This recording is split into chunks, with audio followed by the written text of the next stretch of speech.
찬송의 아멘이 됩니다. 이 땅 가운데서 삶이 어렵고 힘들고 피곤하고 또 마음에 상처가 된 일들이 많고, 하지만 주님께서 우리의 기도를 실제로 들으신다는 사실, 우리가 작게 얘기하든 마음속으로 기도하든 크게 상심한 마음 가운데서 울부짖든 하나님께서 반드시 들으신다는, 우리의 음성을 반드시 듣고 계신다는 그 사실이 위로가 되고 또 감사가 됩니다.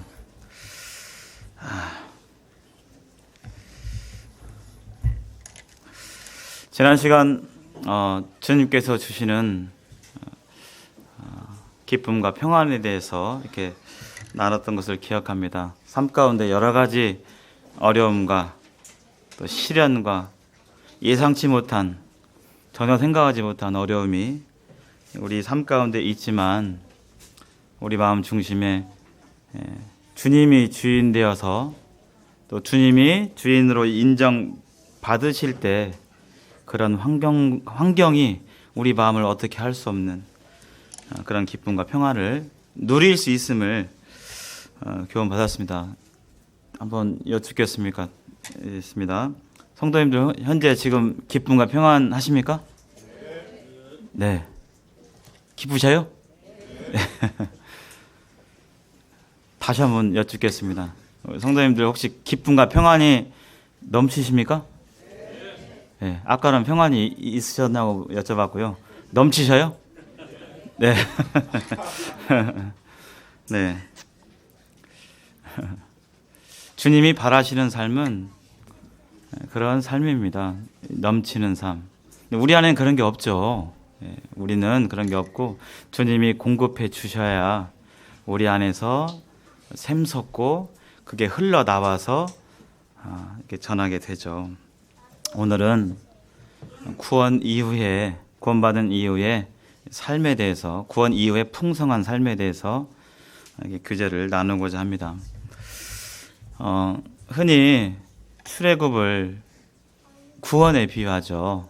바로의 압제 아래서 늘 고통받고 힘들고 또 죽음의 위험 가운데서 안절부절하지 못하고 불안하고 두려운 삶 가운데서 하나님께서 그러한 삶 가운데 있는 이스라엘 백성들을 전적으로 그들을 이끌어 내셨잖아요. 그래서 흔히 애굽에서 나오는 사건을 우리의 삶과 이렇게 빗대어 볼 때 구원으로 이렇게 쉽게 비유를 합니다. 이스라엘 백성들이 애굽에 나온 뒤에 광야 생활을 거쳐서 가나안에 가게 되는데, 그렇다면 가나안은 뭘로 비유할 수 있을까요? 뭘로 좀 빗대어서 설명할 수 있을까요? 네, 천국일까요? 혹시 가나안이요? 하나님께서 너희를 가나안으로 인도해 주신다 이렇게 하게 될 때 하나님께서 천국으로 보내주신다라고 생각을 해야 할까요? 예, 그렇게 하기에는 교리적인 모순이 있습니다. 그렇죠? 예. 첫 번째, 가나안에는 뭐가 있었죠? 가나안이 천국이라면, 천국은 죄가 없고 오직 하나님 나라의 기쁨과 평안과 안식이 있는 것인데, 가나안에는 어떤 것이 있었죠? 7 족속 대적들이 있었어요. 적들이 있었어요. 그래서 가나안을 천국으로 비유한다면 천국엔 그런 것이 없으니까 교리적인 모순이 있고요. 또 하나는 뭐가 있을까요? 출애굽한 백성들이 전부 다 가나안에 갔나요? 아니죠. 출애굽이 구원이라면 구원받은 백성들이 다 가나안에 가지는 않았습니다. 그 천국으로 생각하면 다 천국에 못 간 것이죠. 하나님께서는 뜻은 이스라엘 백성들이 전부 다 가나안에, 하나님의 뜻에 순종해서 가나안에 들어가기를 바랬지만, 하나님의 뜻과는 달리 이스라엘 백성들은 광야 가운데서 불순종하고 원망하고 불신하고 하나님을 믿지 않았어요. 믿는 것 같았지만, 말로 그렇게 한 때도 있었지만 믿지 않고 믿지 않는 행동을 하고 해서 많은 수가, 대다수가 광야에서 엎드러진 사실을 기억합니다. 그렇다면 가나안은 뭘까요? 천국이 아니라면. 맞습니다. 하나님이 바라시는 하나님 안에서의 믿음의 삶, 기쁨의 삶, 하나님이 주시는 풍요로운 삶, 풍성한 삶이에요. 이전과는 다른 풍성한 삶을 가리킵니다. 성경에서는 이제 그러한 삶을 직간접적으로 표현한 구절들이 많이 있습니다. 고린도후서 5장 17절 혹시 암송하고 계세요? 고린도후서 5장 17절. 그런즉 그리스도 안에 있으면 새로운 피조물이라. 이전 것은 지나갔으니 보라 새 것이 되었도다. 네. 예수님을 믿으면 단순하게 이제 천국 갈 수 있다, 죄가 없다 이런 의미도 되지만 구원받은 이후에 우리의 삶이 새로운 삶이라는 거예요. 이전 것은 지나가 버렸어요. 우리는 이전 것이 지나갔다는 것을 가시적으로 눈에 볼 수 있는 그 예식이 침례잖아요. 이전에 내 마음대로 살고 내가 주인 되어서 살았던 나는 죽어버렸고 없어졌고 예수 그리스도와 함께 나는 죽었고 부활한 그 사건, 새로운 삶이에요. 성경은 예수님 믿고 난 다음에 새로운 삶, 새로운 삶의 방식에 대해서 말씀하고 계십니다. 뭐 구원받았다고 해서 우리의 육신이 변화되는 게 아니잖아요. 우리 이 몸이 구원 받았는데 빠진 머리가 다시 막 쑥쑥 자라고 키가 막 크고 뭐 구원받았더니 막 알통이 생기고 힘이 세지고 이런 건 아니잖아요. 육신은 변함이 없습니다. 그러나 우리의 속사람이 변했죠. 어떻게 변했어요? 누가 주인에서 누구로 변했어요? 내가 내 인생의 주인에서 예수님이 주인으로 변했잖아요. 그리고 우리 안에 누가 계시죠? 성령님이 계세요. 성령님이. 이 심장에 있는 건 아니지만 우리는 이렇게 생각을 하잖아요. 우리 안에 성령님이 계시다. 그렇기 때문에 우리는 이전과 같은 삶으로 살 수가 없어요. 또 하나님의 뜻도 그렇고요. 하나님의 뜻은 이제 구원 받았으니까 이제 됐다.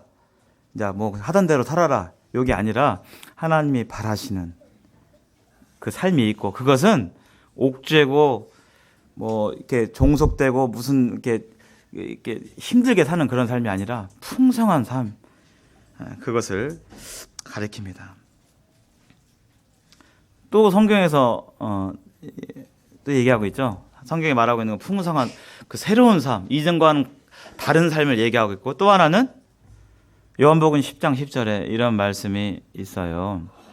내가 온 것은 양으로 생명을 얻고 더 풍성히 얻게 하려는 것이라. 이런 말씀이 있어요. 예수님이 오신 것은 우리들로 하여금 생명을 얻었잖아요. 이제 예수님 믿고. 거기서 끝이 아니라 생명을 얻은 다음에 그 다음에 뭐예요? 우리의 삶이 더 풍성하게 되기를. 그렇게 하기 위해서 예수님께서 십자가에서 우리를 위해서 죽으시고 부활하신 사실을 우리는 기억합니다. 예수님께서도 생명을 얻는 것뿐만 아니라 이제 생명 얻었으니까 지금 죽어도 천국 가니까 됐다가 아니라 그 이후에 구원 이후에 풍성한 삶에 대해서 얘기하고 있습니다. 풍성한 삶. 성경에는 여러 표현들이 있죠. 이 풍성한 삶은 넘치는 삶이죠. 더 흘러 넘치는 삶. 흘러 넘치는 삶이 바로 풍성한 삶입니다. 우리 주님이 생수가 되시는데 그 어떤 것으로도 우리의 영혼의 이 갈증을, 공허함을 채울 수 없는데 아무리 좋은 옷을 입고 휴대폰을 새 걸로 바꾸고 차를 바꾸고 집을 이사 간다 할지라도 그 기쁨은 잠깐이잖아요. 그것이 계속되지는 않습니다. 어떤 것으로도 채울 수가 없어요. 그러나 하나님께서 우리의 주인 되시고 하나님으로 말미암아 우리의 삶이 풍성히 채워질 수 있음을 성경은 또한 말하고 있습니다. 그러한 삶을 산 사람들이 있잖아요. 우리에게 어떤 문제가 없어서 아무런 일이 없어서 시련이 없어서 그러한 그 풍성한 삶을 살 수 있는 것이 아니라 우리도 똑같이 그런 어려움들이 있지만 우리 아마 주일날 많이 피곤하신 분도 계실 겁니다. 육체적으로 한 주간 열심히 일하시고 오셔가지고 지금쯤 되면 이렇게 피곤하시고 아마 이해합니다. 많이 피곤하시죠. 그리스도인들도 일해야 되고 힘들게 땀 흘리고 일해야 되고 또 직장 가서 여러 사람들과 어울리면서 때때로 사람 사이에 그런 어려움도 겪게 되고 또 직장의 어떤 과중한 일로 인해서 압박과 스트레스를 받기도 하고 암도 걸리잖아요. 사고도 당하고 암도 걸리고 병도 걸리고 세상 사람들이 겪는 그런 풍파를 우리도 동일하게 겪습니다. 구원받는다고 해서 그것이 안 일어나는 것이 아니죠. 그러나 우리 주님께서 약속하셨어요. 그런 풍성한 삶에 대해서 어떻게 약속하셨죠? 마태복음 6장에서 너희 입는 것과 먹는 거 뭐 하지 말라고요? 염려하지 말라고 말씀하셨잖아요. 말씀은 그렇고 그래도 우리가 사는 삶 가운데서 또 일을 하고 막 해야 먹고 살지. 물론 맞는 말이기도 하죠. 그러나 하나님께서 약속해 주셨어요. 하나님 약속하셨다고요. 먹고 입고 염려하지 말라고. 내가 책임져 주겠다고. 우리 아버지가 창조주 하나님께서 그런 말씀을 하셨어요. 그렇게 하나님께서는 내가 책임져 줄 테니까 나만 믿고 따라오라고 말씀해 주셨습니다. 근데 우리는 때때로 그 말씀을 온전하게 알지만 그 말씀을 모르는 사람이 없잖아요. 그런즉 너희는 먼저 그의 나라와 의를 구하라. 그리하면 이 모든 것을 더해 주신다라고 하나님께서 약속해 주셨잖아요. 그런데 망각하고 알지만 믿지 않음으로 인해서 그 하나님이 더해 주시는 그런 것들을 경험할 수가 없어요. 경험이 안 되는 거죠. 알지만 우리가 믿음으로 이렇게 한 발 한 발 내딛었을 때 하나님께서 그렇게 역사해 주시는데 우리가 믿음으로 그것을 도전하지 않고 그렇게 될 때 하나님의 그 크신 역사를 경험하기가 어렵죠. 그래서 로마서 1장 17절에 의인은 오직 뭘로 살아야 된다고요? 믿음으로 살아야 되는 것이죠. 삶의 경험으로요? 세상 지식으로요? 어른들의 어떤 옛날부터 해주신 좋은 교훈의 말씀들로요? 그렇지 않습니다. 하나님을 믿음으로 구체적으로 성경에 나와 있는 하나님께서 여기에 내가 어떻게 해주겠다, 이렇게 해주겠다 이런 것들을 우리가 알고 보고 그것을 믿음으로 살아가는 것이죠. 그러하게 될 때 하나님이 약속하신 구원 이후에 그 풍성한 삶, 세상과 이전의 그 삶의 방식이 아닌 풍성한 삶이 우리 삶 가운데서 경험되어지고 그를 통해서 우리는 만족할 수 있고 기뻐할 수 있고 평안을 누릴 수가 있음을 보게 됩니다. 또 하나님께서 그러한 것들을 도우시죠. 그러한 삶을 살 수 있도록 이렇게 약속해 주셨고 먹고 사는 거 다 책임져 줄 테니까 너는 나를 항상 바라보고 나를 의지해라 라고 말씀해 주셨고 우리 안에 계신 성령님께서 그것을 증거하시고 증언하시고 계속적으로 확인시켜 주세요. 계속 잊을까 봐 까먹을까 봐. 창세기에 보면 아브라함한테 내가 너로 저 바다의 모래와 같이 하늘의 별과 같이 네 자손을 창대케 해주겠다라고 말씀하셨고 한 번 딱 얘기하고 그냥 하나님께서 잘 기억하지? 뭐 가만히 계신 게 아니라 흔들릴 쯤 되면 하나님께서 또 나타나셔가지고 다시 한번 확인시켜주고 계속적으로 하나님께서 우리의 성정을 아시기에 잘 까먹고 잊어먹고 하기 때문에 나오셔가지고 계속적으로 반복적으로 얘기하시는 모습을 볼 수가 있습니다. 우리 안에 계신 성령께서 계속적으로 그런 부분을 증언하시죠. 성령께서는 우리를 떠나지 아니하시고 보라 세상 끝날까지 내가 너희와 항상 함께 하셔서 너를 도우겠다고 이 세상 삶 가운데서 그러한 풍성한 삶을 살 수 있도록 돕겠다라고 하나님께서 분명하게 말씀해 주셨습니다. 또 지금 아까 그 구원 이후에 새로운 삶, 풍성한 삶, 그 다음에 새로운 삶과 풍성한 삶 얘기했고요. 또 사도 바울은 또 그 부분에 또 이렇게 얘기했죠. 에베소서 1장 3절에서 뭐라고 했죠? 우리 예배 때 자주 나오는 말씀인데요. 찬송하리로다. 하나님 곧 우리 주 예수 그리스도의 아버지께서 그리스도 안에서 하늘에 속한 모든 신령한 복을 우리에게 주셨다라고 말씀하고 계세요. 그 삶, 그리스도 안에서 하늘에 속한 모든 신령한 삶, 세상에서는 결코 얻을 수 없는, 경험할 수 없는 그런 새로운 삶, 새로운 삶의 원리, 그런 복을 하나님께서 우리에게 주신 사실을 사도 바울은 경험했고, 그걸 경험했고요. 또 그 경험한 것들을 서신서에서 반복적으로 표현하고 있어요. 내가 이러한 삶을 산다. 이전에 나는 이렇게 했지만 하나님으로 말미암아 하늘에 속한 모든 신령한 새롭고 풍성한 삶을 나는 살고 그로 인해서 하나님을 찬송한다라고 그렇게 얘기하고 있습니다. 사도 바울에게 아무 문제가 없어서 그런 표현을 했을까요? 그렇지 않죠. 잠깐 확인해 볼까요? 고린도 후서 말씀 보겠습니다. 고린도 후서 말씀.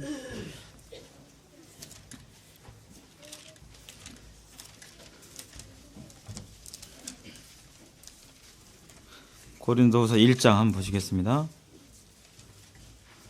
지난 시간에 이제 빌립보서 4장 4절에 내가 너에게 이러느니 기뻐하고 또 기뻐하라. 사도 바울이 그렇게 얘기했잖아요. 거기서도 그렇게 얘기했는데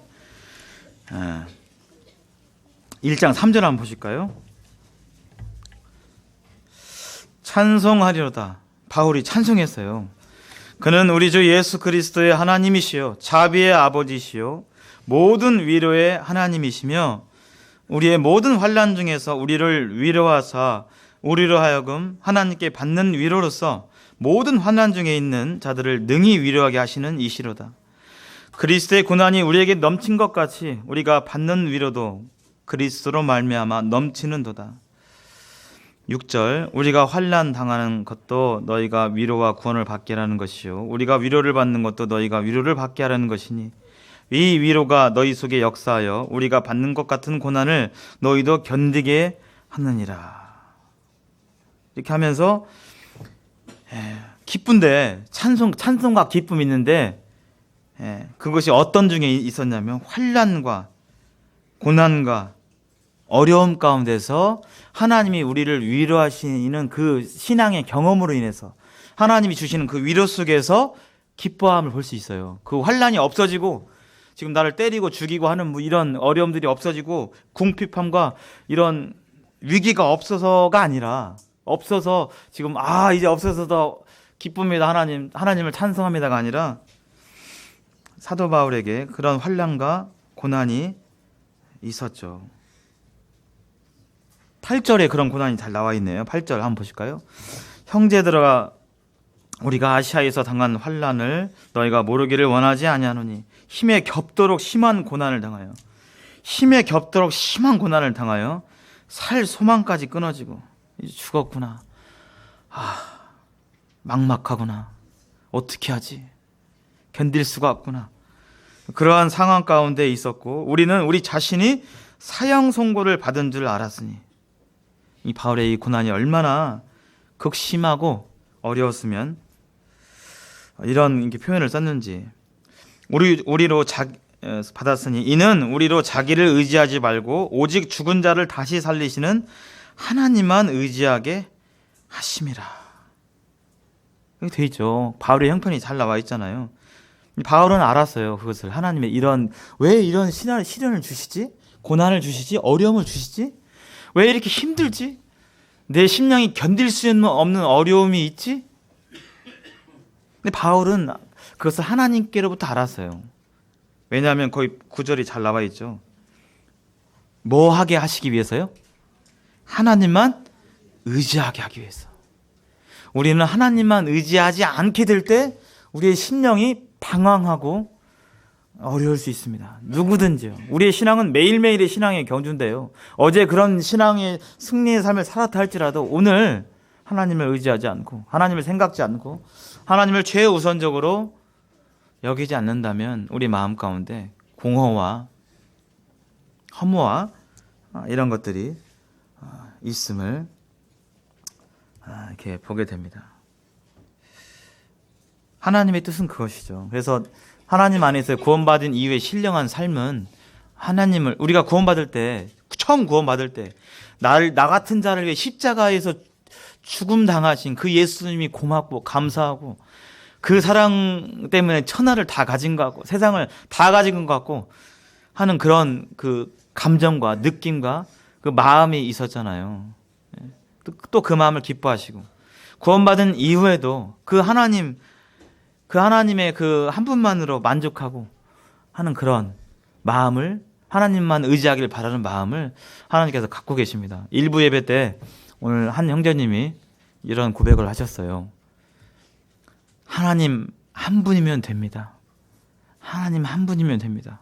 라는 그 고백을 하셨는데 그 고백을 하나님께서 정말 기뻐 받으셨으리라 이렇게 생각이 듭니다. 이왕 고린도 후서 이렇게 폈으니까요. 7장 한번 가보실까요? 7장.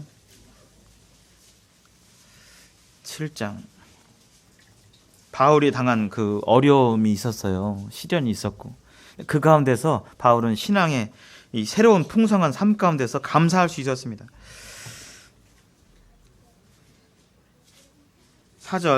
7장 4절 나는 너희를 향하여 담대한 것도 많고 너희를 위하여 자랑하는 것도 많으니 내가 우리의 모든 환난 가운데서도 위로가 가득하고 기쁨이 넘치는도다. 여기 바울 형제님이요, 이 모든 환난 가운데서도 위로가 뭐 조금 있는 게 아니라 힘들다가도 조금 이렇게 아니라 위로가 가득했고 우리 심령 가운데 기쁨이 넘쳤다고 이렇게 되죠. 기쁨이 넘친다고 고백하고 있어요. 안 기쁜데 이렇게 표현했을까요? 네, 그렇지 않습니다. 5절에 보면요, 우리가 마게도냐에 이르렀을 때 마게도냐는 북부 그리스죠. 그리스의 북부인데 특별히 이제 빌립보를 가리킨다고 분별이 됩니다. 이랬을 때도 우리가 육체가 편하지 않았고 육체가 피곤하고 힘들었어요.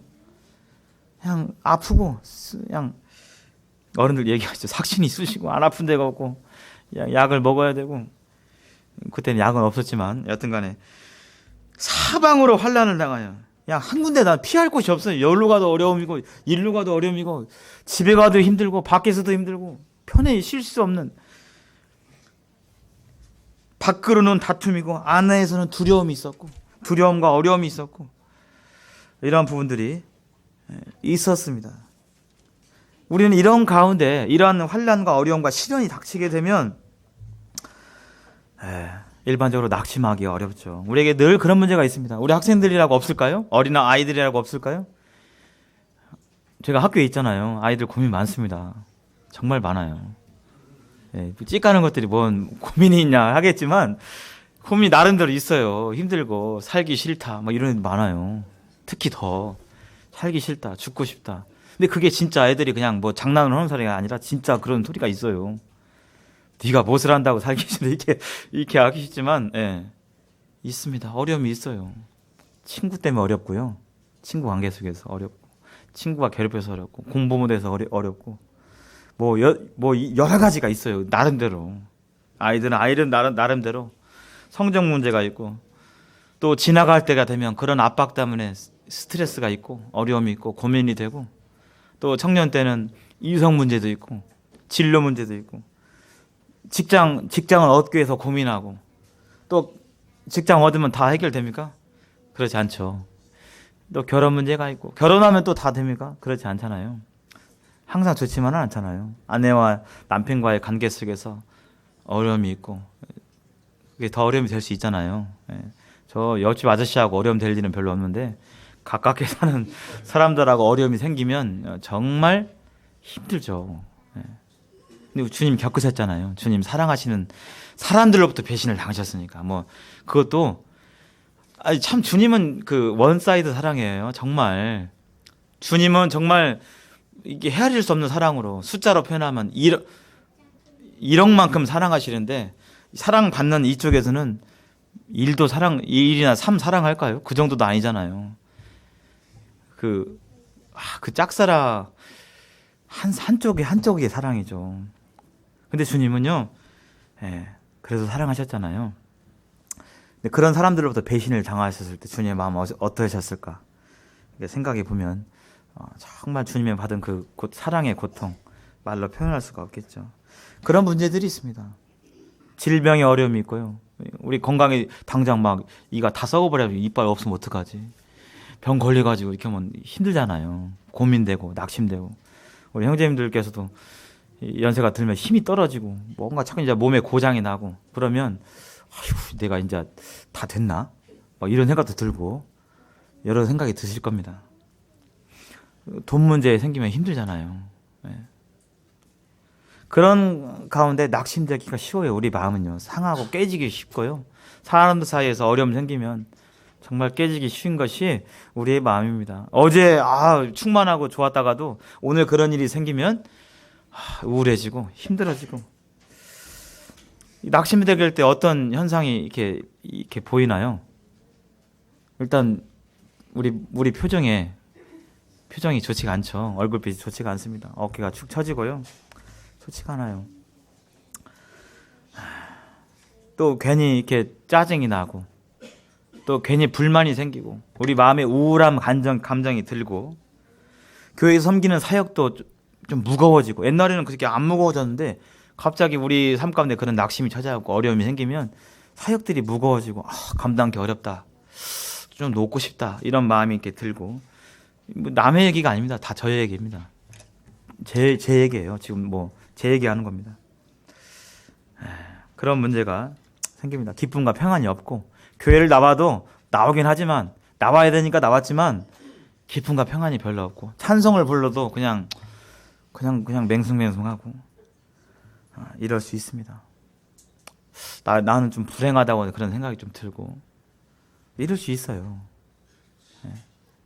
그런데 그런 마음을 오직 하나님께서만 채울 수가 있어요. 다른 어떤 것도 채울 수가 없습니다. 하나님께 나아가게 될 때, 하나님을 전적으로 의지하고 찾게 될 때 그런 부분들을 우리가 회복하고 다시금 하나님이 바라시는 그 새로운 삶, 풍성한 삶 하나님 약속해 주셨어요. 하나님께 가면 하나님 위로해 주신다고요.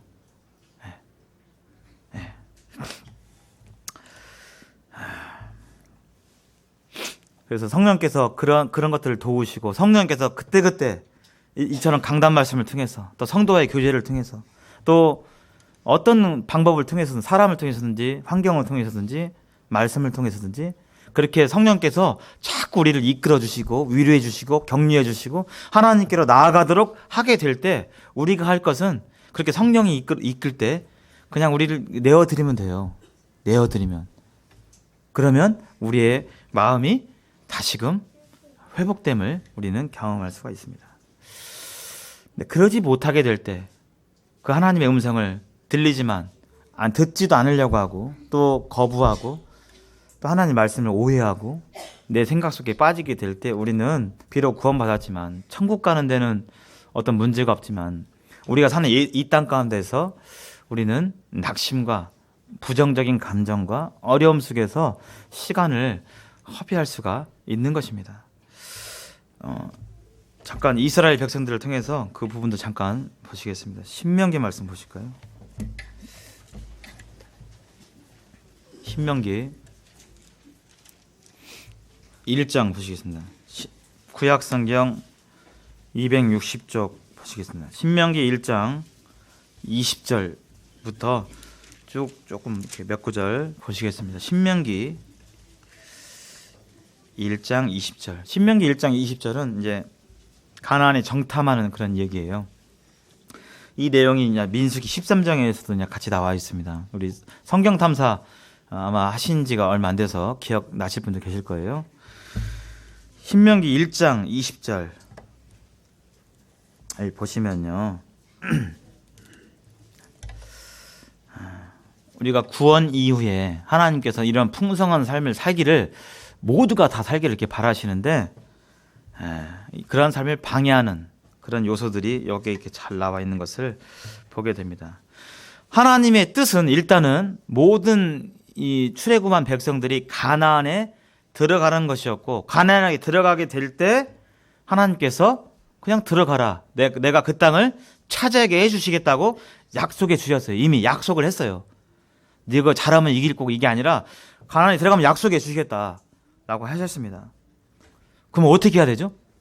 약속해 주셨으니까 약속을 믿고 그냥 가시면 돼요. 그냥 별 생각 없이 그냥 이리저리 재보고 뭐 다 알아보고 아이고 이거 어려울 것 같은데 여기 아니라. 근데 20절 보시면요. 20절 한번 읽겠습니다. 내가 너에게 이르기를 우리 하나님 여호와께서 우리에게 주신 아모리 족속의 산지에 너희가 이르러나니. 21절 너희 하나님 여호와께서 이 땅을 너희 앞에 두셨은즉 너희 조상의 하나님 여호와께서 너희에게 이르신 대로 올라가서 차지하라. 두려워하지 말라 주저하지 말라 한즉. 그럼 가면 되잖아요. 근데 22절에요. 정탐을 합니다. 너희가 다 내 앞으로 나와서 말하기를 우리가 사람을 우리보다 먼저 보내어 우리를 위하여 그 땅을 정탐하고 어느 길로 올라가야 할 것과 어느 성읍으로 들어가야 할 것을 우리에게 알리게 하자 하기에. 23절 내가 그 말을 좋게 여겨 너희 중에 각 지파에서 한 사람씩 12를 택하매. 여기 12 정탐꾼이 들어가요. 하나님께서 그냥 가면 된다고 했는데 사람이 이게 온전한 신뢰가 있는 거예요, 없는 거예요? 없는 거죠. 불안한 거예요. 내일 그냥 가면 돼. 근데 이거 혹시 되나? 안 되나?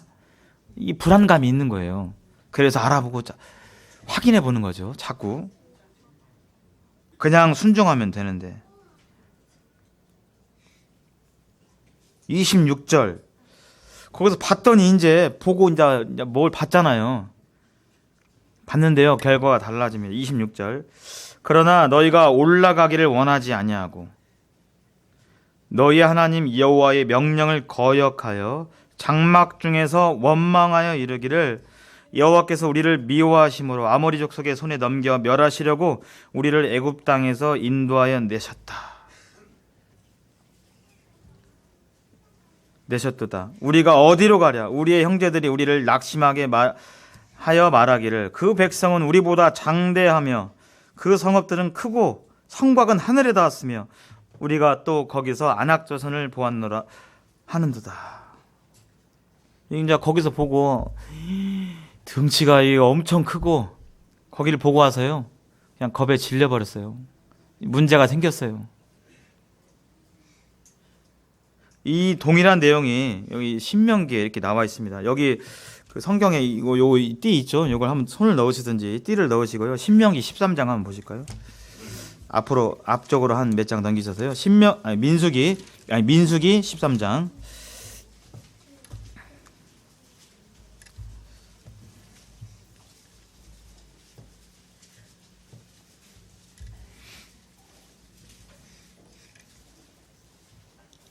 민수기 13장 30절 한번 보시겠습니다. 정탐꾼들이 갈렙이 있었는데 30절 갈렙이 30절 모세 앞에서 백성을 조용하게 하고 이르되 우리가 곧 올라가서 그 땅을 취하자 능히 이기리라 하나 그와 함께 올라갔던 사람들은 이르되 우리는 능히 올라가서 그 백성을 치지 못하리라 그들은 우리보다 강하니라 하고 이스라엘 자손 앞에서 그 정탐할 땅을 악평하여 이르되 우리가 두루 다니며 정탐한 땅은 그 거주민을 삼키는 땅이요 거기서 본 모든 백성은 신장이 장대한 자들이며 거기서 네피림 후손인 아낙 자손의 거인들을 보았나니 우리는 스스로도 보기에도 메뚜기 같으니 그들이 보기에 또 그와 같았을 것이니라. 하나님의 말씀을 이렇게 순종해서 나갔어야 되는데 그들은 일단 처음 이 하나님의 말씀을 약속을 신뢰하지 않았습니다. 하나님의 약속을 신뢰하지 않았어요. 그 결과 이 하나님의 말씀을 신뢰하지 않은 결과 그들 대부분은 광야에서 엎드러졌습니다. 그들이 지옥에 갔다는 소리가 아니라 그들 가운데 하나님께서 예비하신 그 풍성한 삶, 하나님으로 말미암아 풍성한 삶을 누리지 못했어요. 두려움과 불안과 고통 속에서 살았죠. 왜냐하면 그들이 봤는데 엄청 신장이 크고 좀 메뚜기 같다. 우리 그냥 좀 어떤 문제가 닥쳤어요. 그것이 사람이든 상황이든 어떤 문제가 닥쳤는데 그것을 어떻게 본 거예요? 작게 본 거예요? 크게 본 거예요? 엄청나게 크게 본 거예요. 지금 큰일 났다. 나는 이제 이걸 해결할 수가 없다. 근데 그들 가운데 누가 계셨죠? 이스라엘 백성들 가운데 누가 있었어요? 하나님이 계셨잖아요. 하나님은 그 문제들보다 커요? 작아요? 하나님은 전지전능하셔가지고 그 문제들보다 크신 분이죠. 이 세상의 모든 문제를 해결할 수 있는 분이 하나님이시라고 믿으십니까?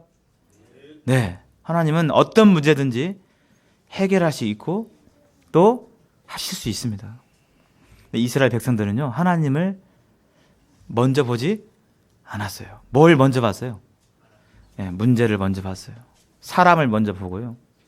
그것이 직장의 어떤 나의 상사든 직장에 과중한 어떤 부담된 일이든 또 사업상 어떤 일이든 간에 그 문제를 하나님보다 더 크게 보고 그 문제 때문에 그 문제를 컨트롤하고 그 문제를 통해서 능히 나를 도울 수 있는 하나님을 못 봤어요.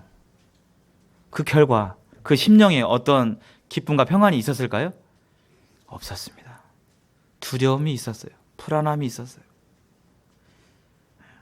우리는 우리의 삶 가운데서 우리에게 닥치는 여러 가지 문제들, 그것이 직장 일이든 하나님의 사역 가운데 일이든 간에 그것을 하나님보다 크게 여길 때 우리 마음 가운데 기쁨과 평안이 사라지고 누릴 수가 없습니다. 그런 풍성한 삶을 누릴 수가 없어요.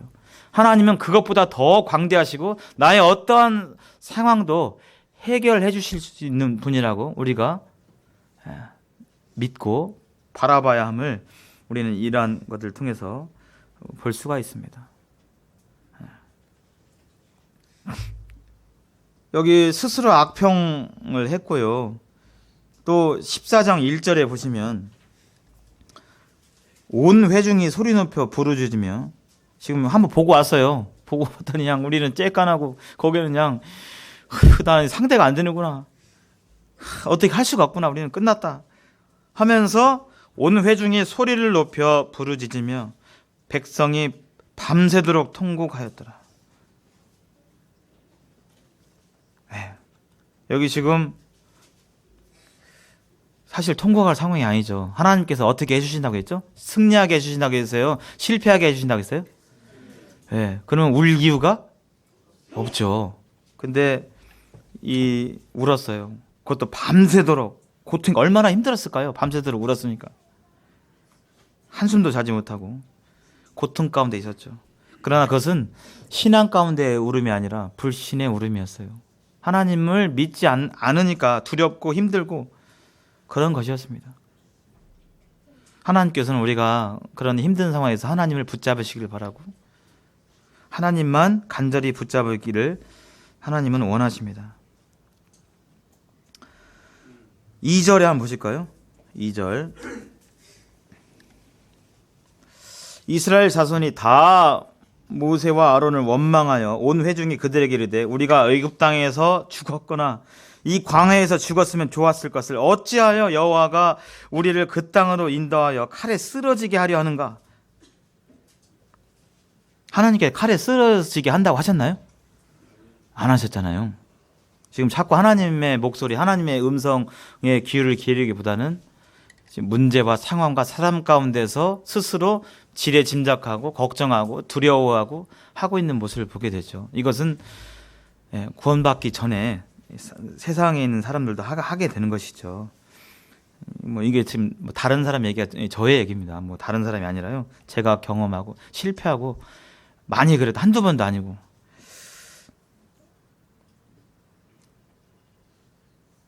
여기 차라리 애굽 땅에서 죽었으면 좋겠다.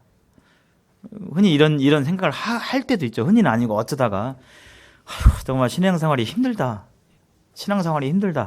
그래서 차라리 내가 구원 안 받았으면 그냥 마음대로라도 살 수 있어가지고 이런 생각도 들 수도 있을 것 같아요. 너무나 힘들고 이 마음 중심이 흐트러지고 하게 될 때 차라리 내가 구원 안 받았으면, 그런 소리 하면 안 되죠. 근데 하나님께서 이 소리를 들으셨어요. 그래서 그의 결과 나중 가보시면 그들이 다 광야에서 이렇게 엎드려지게 됩니다. 여기 낙심 가운데서 이런 피관과 우울함과 원망 가운데서 그들이 하나님이 예비하신 풍성한 삶을 살지 못하는 것을 이렇게 보게 됩니다. 뿐만 아니라 3절 이렇게 보시면요. 이제 하나님의 뜻을 오해해요. 오해하니까 원망하게 되죠. 어찌하여 여호와가 우리를 그 땅으로 인도하여 칼에 쓰러지게 하려 하는가? 하나님이 우리를 인도해가지고 우리를 죽게 하려고 한다, 지금. 하나님의 그 선하신 뜻을 지금 받아들이는데 오해를 하고 있어요. 왜 이렇게 나를 힘들게 하시지? 왜 나한테 이런 일을 겪게 하시지? 하면서 하나님에 대해서, 하나님의 그 사역에 대해서, 하나님의 계획에 대해서 오해를 하고, 그런 가운데서 4절에 보면요, 오해하고 원망하니까 이제 서로 말하되 우리가 한 지휘관을 세우고 애굽으로 돌아가자 하며 계획을 세우죠. 애굽으로 돌아가는 것은 하나님 뜻이에요. 하나님 뜻에 반하는 거예요? 반하는 거죠.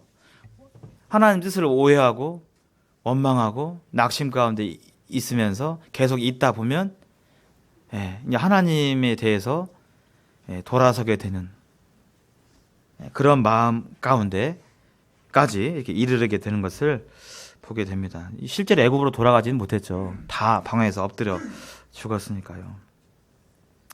하나님께서는 이러한 이들의 목소리와 소리를 들으셨어요. 그리고 실제로 그들에게 그에 합당한 그의 말대로 이렇게 인도하신 모습을 보게 됩니다. 아까 신명기 말씀 잠깐 다시 되돌아가 볼까요? 신명기 1장으로 되돌아가 보시면요.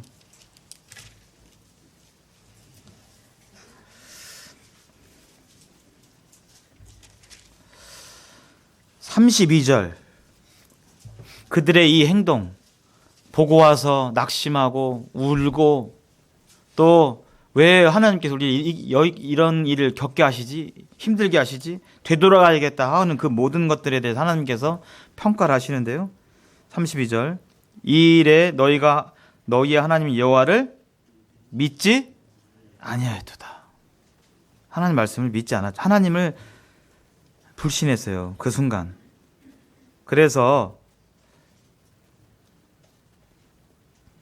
35절 이 악한 세대 사람들 중에는 내가 그들의 조상에게 주기로 맹세한 좋은 땅을 볼 자가 하나도 없으리라.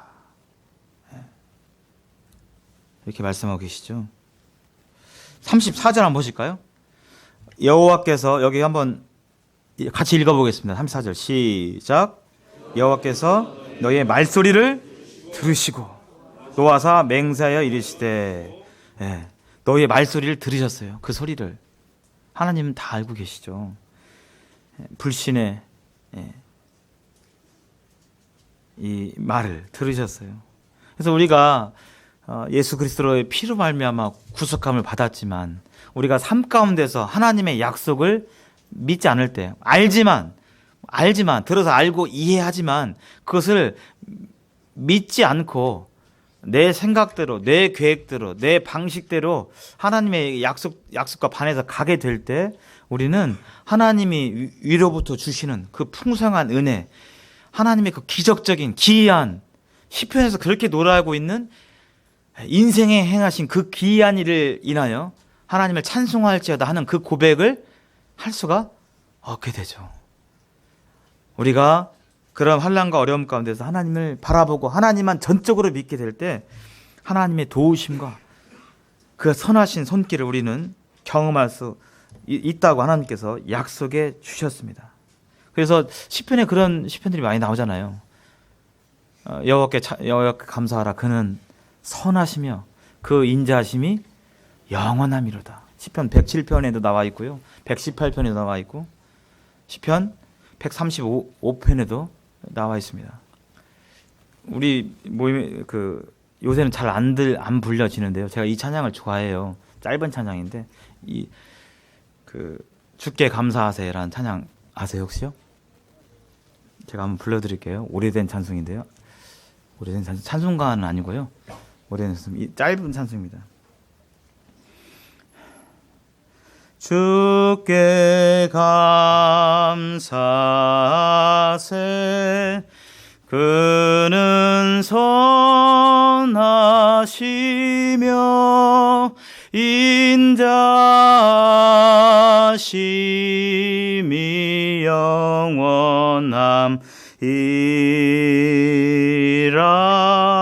주께 감사하세. 그는 선하시며 인자하심 이 영원함이라.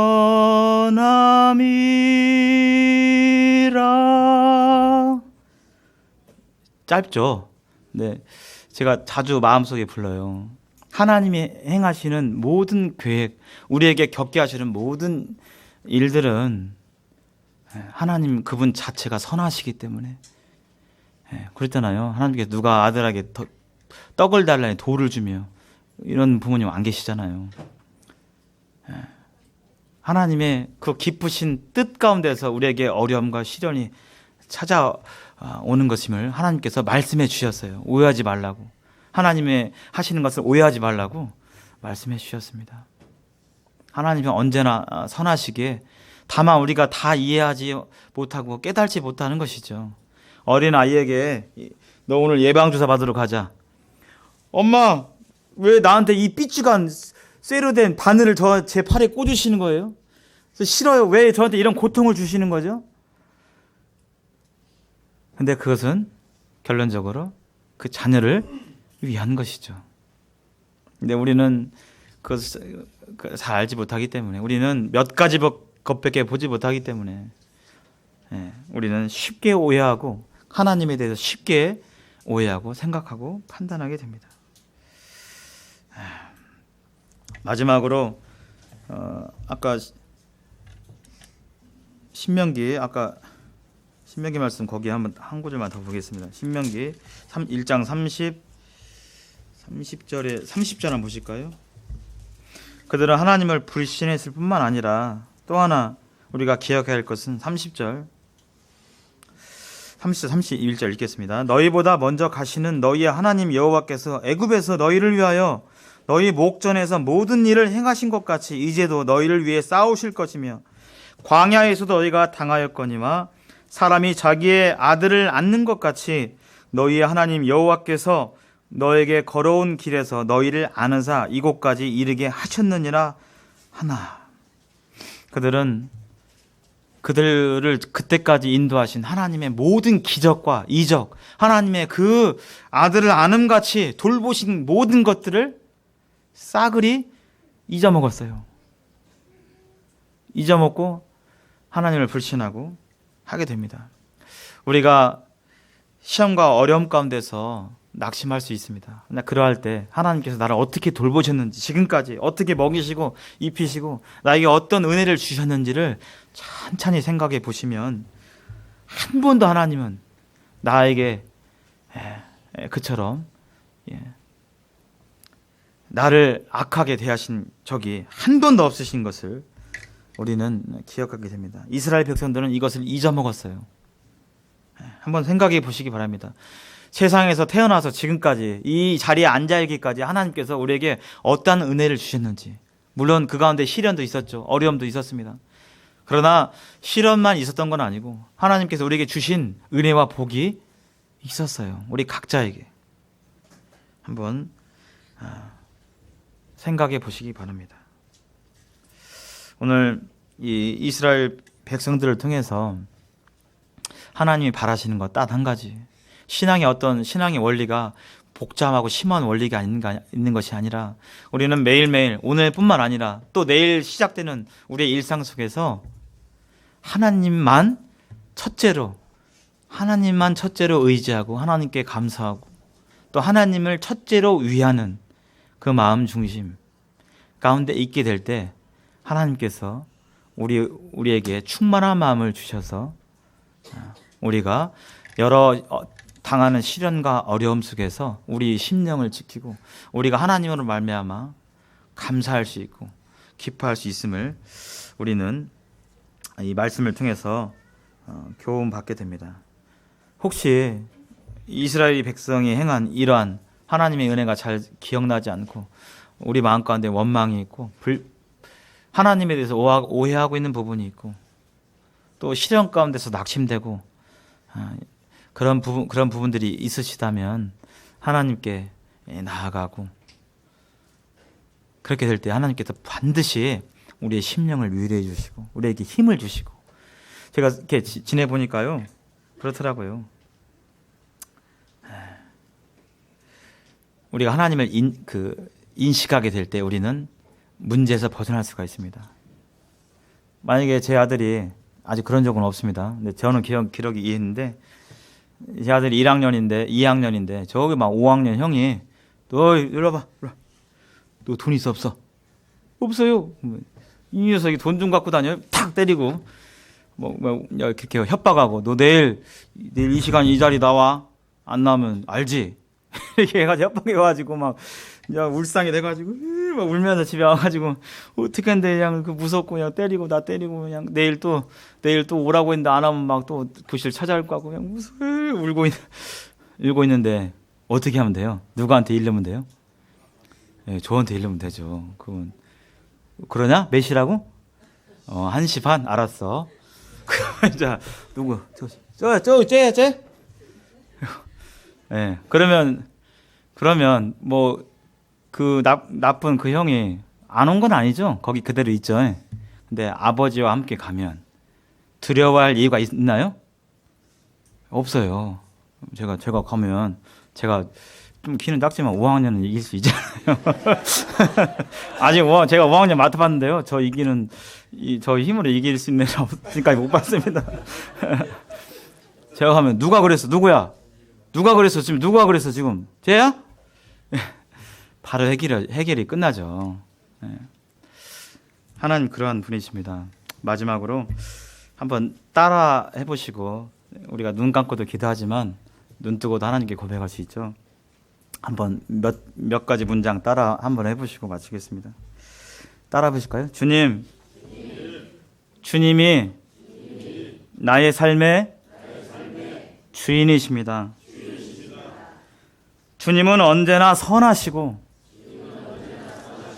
인자하심이 영원하십니다. 주님께서 나를 돌보시고 내 삶을 돌보실 것을 믿습니다. 내 삶을 주님께 맡깁니다. 내 모든 염려와 걱정을 주님께 맡깁니다. 내 삶을 이끌어 주세요. 저에게 힘을 주세요. 저를 위로해 주세요. 네, 우리 삶 가운데서 그러한 고백이 이렇게 늘 있게 되기를 바랍니다. 네, 감사합니다.